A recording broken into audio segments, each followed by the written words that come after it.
What's going on, guys? Today we're going to talk about what makes up the best fly rod for a new fly fisherman. Alright, so you're going to hear many people talk about different aspects of what a fly rod is. Okay, we have the action, quote unquote. We have whether if it's a tip flex or a mid flex or a full flex rod. We have the weight. What does line weight mean? All it really boils down to is what kind of fish you're fishing for and how new are you to casting. First of all, we look at the fish.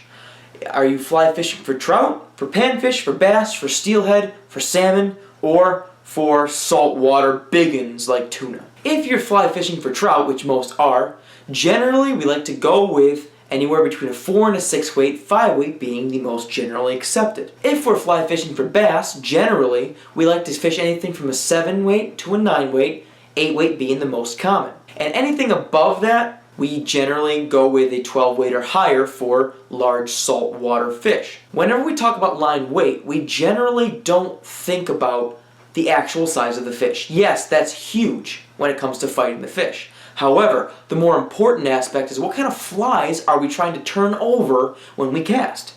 Generally with trout, we have different sized small insects as well as subsurface insects that we're trying to imitate. They don't take much to turn over, therefore a 5 weight or a 4 weight generally can get those things turned over fairly well and presented soft enough for spooky trout. With bass, whenever we're talking about an 8 weight line, yes, bass do fight fairly hard. However, we're more concerned with turning over large flies that bass tend to attack or predate over. And when we're talking about large fish like steelhead, salmon, or even bigger into saltwater fish, we're actually not even talking about so much the size of the fish. We're talking about the fight of the fish, and we're also talking about what kind of big, meaty type of baits we're trying to present to these large fish. So after we chose what size weight we need, based on the fish that we're fighting, now we're going to look into what kind of rod we're going to try and cast. So I have a few examples for us here, okay? Generally through the ages, things have become much more easy to adapt to based on new technologies and things that are built into rods. Whenever we're talking about buying a new rod for a new fly fishing angler, we need to consider a few different things. It's a generally accepted convention that a new fly angler, not knowing how to cast a fly rod or coming from spin fishing, will need a rod early on that will load easily for them to be able to feel when that rod takes the weight of the line and when you're able to disperse and flick that line and that weight back out in front of you to turn over a fly. In doing so, we generally like to tell new anglers that a mid-flex or full-flex rod does this better because the rod loads in the entirety of the blank. That being said, sometimes going to a garage sale, you're able to find some things that will really benefit your casting.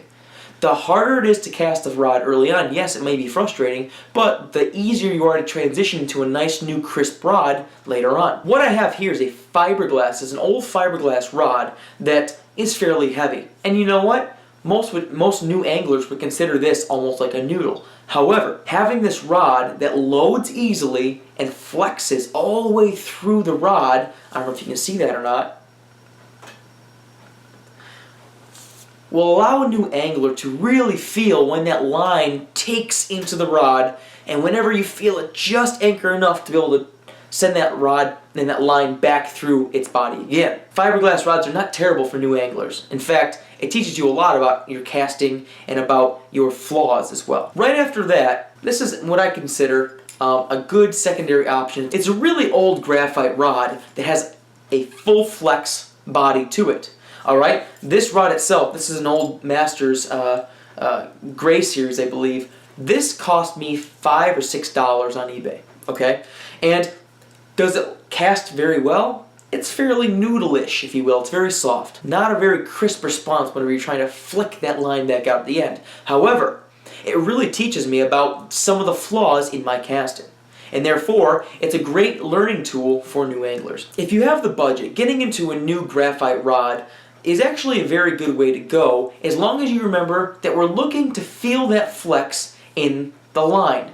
This is an Abu Garcia full flex, and this rod itself really lends itself, it's a 9 foot, to casting well. Alright? It really makes me focus. At 9 full foot, It really is the full-length rod that will allow me to feel every inch of the rod load with a line. This rod in particular, this happens to be a 4-weight, but I load it with 5-weight line. Why is that? Well, I like to feel that extra weight on the rod to help me figure out my timing whenever I'm casting. This is a great choice for new anglers. One thing we want to consider when we're talking about new angler rods is that cost may be a big issue.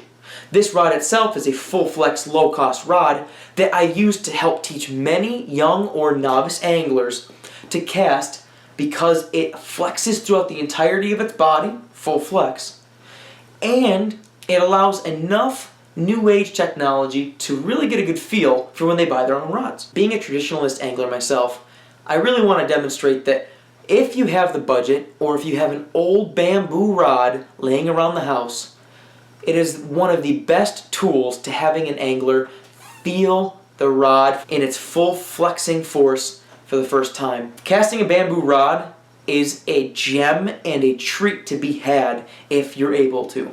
And it will teach you a lot about your own mistakes and flaws as you're casting some new technology in a gravity rod. Alright guys, hopefully I shed some insight on some things you want to look for as a new angler buying a rod. If you're not great at casting, or you want to sharpen your casting up, look for these few different things in a rod.